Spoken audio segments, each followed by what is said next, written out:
Makasih bang, bela gaya. Nejak begat. Bek gaduh primang gaya. Cok, nak sakit. Mabiru aku dah kacau dia. Aduh. Hokai malah. Nyo janji nah hana tempat wate. Pegai me bau tayo hana tutuh ilo kapenuhan.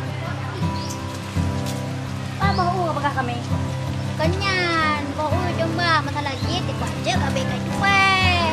Di panjarai kami tupe, tak be kaca bau kali tak tegah. Tak kaca hana tempat wate bau hana kami di panjai ka. Umada kadangan ka. O kadu alay no. Nyo rayo na, sitaw gara-gara bau. Pajak gara-gara bau. Kiban kan gara-gara bau. Ilung janji baka, hanap pesan le bau lain. Ni kiban cara ada muka. Kenal ada kaknya bau kamar ni dekat bau.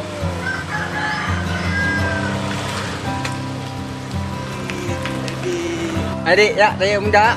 Hai bang, ya tingkat-tingkat muda. Ilung kali pernah aku jebra aku muka muda. Aku hibangnya muda bakal je kalau ke cupe. Jangan salah lu. Itu minuman untuk menambah ion tubuh. Pak udah deh bang. Bang udah, sayang aku kalian. Kata ni dah. Alah, benar lah kata ni bagi macam no. Oh, Pak Jarok apa betul? Alah, Makasih dia jak begagat. aduh. Beri macam Pak sakit. Oh, sayang dia. Ya, ada bebat. Aduh. Hai bang, duduk le. No. Jarok kok berat lekang. Alah, sakit ni. Yang gara-gara bakuro na yung rayu. Dia rubah ni jak cik nah. Lu pegah ni jak begat. Nah, Irang cin sengaja nak kelip mata relong rayu rubah long ni. Lan nak klep mata. Bro, aku menarik mata. Marana je rubah. Kau rubah dia tu.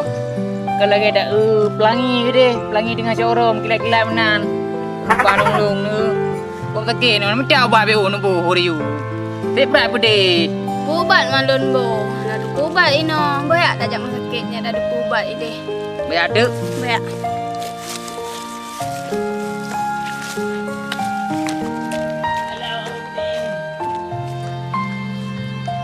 Ya dek, seperti tupai. Kan tupai itu pandai berlompat-lompat. Ya, karena banyak ion tubuhnya. Ya, tengok abang ya baju. Bang ben sama long gitu pe ya bang. Kan dijak bang mana? Ini mudah. Bukan dia adiknya. Tengok kau cewek, tengok dia bau kena. Oh mama cewek bah tengah jalan. Ancang gua dalam bau yang untuk gak. Cewek bah tengah jalan. Ancang gua berapa mangannya. Bergaul mayaknya. Ui aboh tengok tu cik ke kayak pernah tengok. Abang ulung cewek kena. Iban cerah, pura ada bergaul. Kapat hoi lompang gede. Oh bang, mana ni soal? Lepas bah. Bukan pebut lah punya. Kacau dah ni uminya.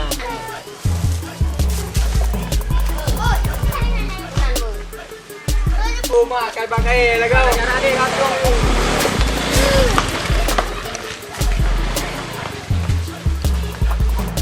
Ya, baru pemepir kok. Tak ada bagus minggu kah baru pemepir kok.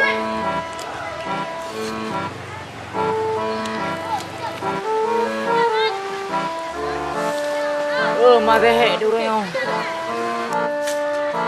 Bato pula aju lah. Pandai pandai. Badi lagi.